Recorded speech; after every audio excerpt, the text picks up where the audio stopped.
भाई है? हाँ, आओ देखते हैं कितना जिगर है तुम लोग में, लड़ो देखते हैं भाई भाई वाला लोग। सरना समाज का इतना ही मन में आपको स्थान श्रद्धा है तो चलिए हम लोग साथ मिलकर झंडा को खोजते हैं। कहाँ का झंडा गिरा हुआ, कहाँ झंडा गंदा जगह में लगा, खोज खोज कर हम लोग झंडा हटाते हैं।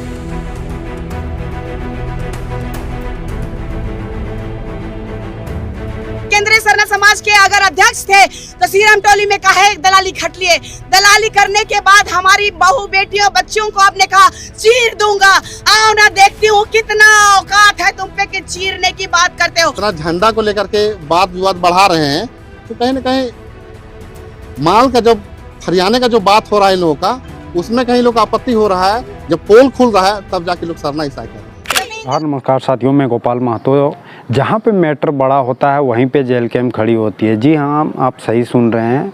ये जो जेल कैम्प की नेत्री है निशा भगत, जो कि गुमला से हैं, और वो विधानसभा का जब चुनाव हुआ था और जेल कैम्प ने जो अपना कैंडिडेट उतारा था गुमला विधानसभा से, वो निशा भगत को ही उतारा था। वही निशा भगत कुछ दिन पूर्व, अभी 3-4 दिन पहले की बात है, कि उन्होंने जो रांची स्थित कोकर है, कोकर में जहाँ पे बिरसा मुंडा का समाधि स्थल है, वहाँ पे जो सरना झंडा गाड़ा गया था उसके पीछे ज़मीन पे, उस झंडे को ये उखाड़ देती है। और उखाड़ने के बाद में फिर ये उनका ये आरोप होता है कि ये जो सरना झंडा है उसको जो गैर आदिवासी हो गए हैं, जो आदिवासी नहीं रहे हैं, वो दूसरे धर्मों में जिन्होंने कन्वर्ट कर लिया हो, क्रिश्चियन हो गए हों, उनको इस झंडे को रखने का या उन्हें ढोने का अधिकार नहीं है। इसको लेकर के, और दूसरी बात तर्क उन्होंने ये दिया कि यहाँ पे जिस जगह पे ये झंडे को गाड़ा गया है वहाँ पे मलमूत्र त्यागा जाता है, वैसे में ये हमारे सरना धर्म का जो झंडा है उसका कहीं ना कहीं अपमानित है। इसको लेकर के उन्होंने झंडे को उखाड़ दिया।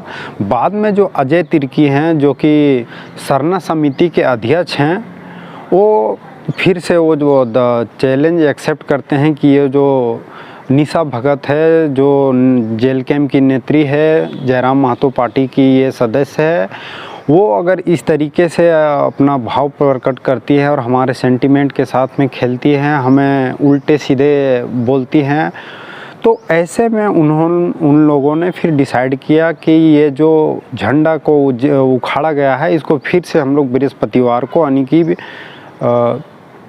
31 जुलाई को हम लोग झंडे को गाड़ेंगे। और इसी को लेकर के तो बृहस्पतिवार को जो अजय तिर्की हैं सरना समिति के अध्यक्ष, और उनके पक्ष में जो खड़ा है वो उनका पक्ष एक पक्ष में हो गया, और दूसरी तरफ ये जो जेल कैम्प नेत्री है निशा भगत, ये एक पक्ष में हो गया। और इसको भी कई जो आदिवासी संगठन हैं उनका इन्हें समर्थन प्राप्त हुआ। और इनका कहना है कि ये जो आदिवासी लोग हैं, जो सरना के लोग हैं, वो लोग जब मेरे पास में आए कि ऐसी ऐसी समस्या है, तब हम इस मुद्दे को लेकर के आगे बढ़े हैं। और अगर अजय तिर्की सरना समिति के अध्यक्ष हैं तो वो कैसे अध्यक्ष हैं कि जब हमारे सरना का मामला आता है तो वो शांत रहते हैं, जहाँ केवल ज़मीन का मामला आता है, क्रिश्चियनों को देने का मामला आता है, वहाँ पे ये एक्टिव रहते हैं। उन्होंने उदाहरण दिया कि ये जो सिमरा टोली फ्लाईओवर जो अभी काफ़ी चर्चा में रहा रांची का है, उसमें अजय तिर्की बिल्कुल भी चुप रहे, उन्होंने नहीं कुछ भी कहा। और इसको लेकर के पूरा जो सरना समाज है वो सड़कों पे था। वहीं अजय तिर्की का कहना है कि ये जो ज़मीन मालिक हैं उससे निशा भगत पैसा ली हैं, और इस वजह से वो ज़मीन से वहाँ पे जो सरना झंडा लगा हुआ था ज़मीन में, उसको उखाड़ के इन्होंने फेंका है।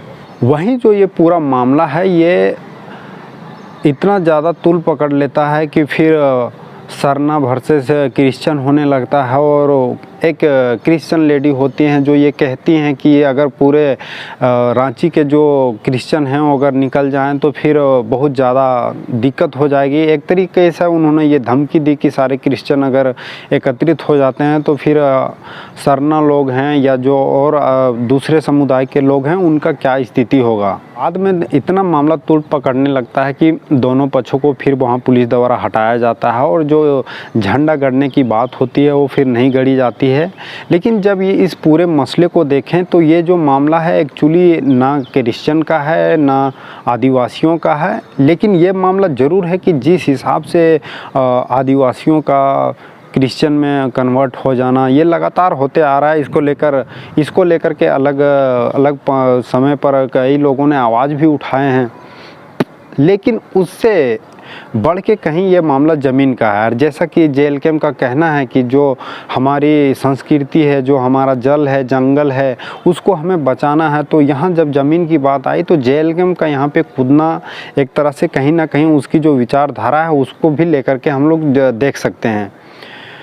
ये जो ज़मीन है वह बेसिकली किसी जायसवाल जी के नाम पे बताया जाता है और वो कहते हैं कि ये जो ज़मीन है ये हमारे ज़मीन है और ये जो बिरसा मुंडा का यहाँ जो यहाँ पे उसका समाधि स्थल है उसको हमारे जो पूर्वज हैं उन्होंने उनको ये ज़मीन गिफ्ट में दी थी। तब ये सवाल आ जाता है कि ये जो रांची ज़िला है ये 5वीं अनुसूची में शामिल है, जिसका मतलब ये होता है कि यहाँ के जो आदिवासी हैं उन की जनसंख्या ज़्यादा है और जो ज़मीन उमीन ज़्यादा हैं सब उन्हीं के नाम पे हैं या उन्हीं के खतियान यहाँ पे मिलते हैं। तो ऐसे में जायसवाल जी का ये ज़मीन कैसे हो गया, पहले तो इसकी जांच हो। और जब जायसवाल जी 1926 का जब हवाला दे रहे हैं वो, और हमारे झारखंड में जो छोटा नागपुर काश्तकारी नियम है यानी कि CNT और 2008 से ही लागू है, ऐसे में ये ज़मीन जो है जायसवाल जी का कैसे हो सकता है। तो ये मामला अभी काफ़ी ज़्यादा तूल पकड़ा हुआ है और ये जो मानसून सत्र चल रहा है उससे पहले ही रांची में कहीं ना कहीं फिर से हंगामा स्टार्ट हो गया है। और ये जो ज़मीन है इसको लेकर के पिछले 10 सालों से हाई कोर्ट में केस पेंडिंग है, लेकिन सरकार अभी तक उसके जो मूल रैयत हैं उस तक नहीं पहुंच पाई है। आगे देखते हैं इस पर क्या कार्रवाई होती है।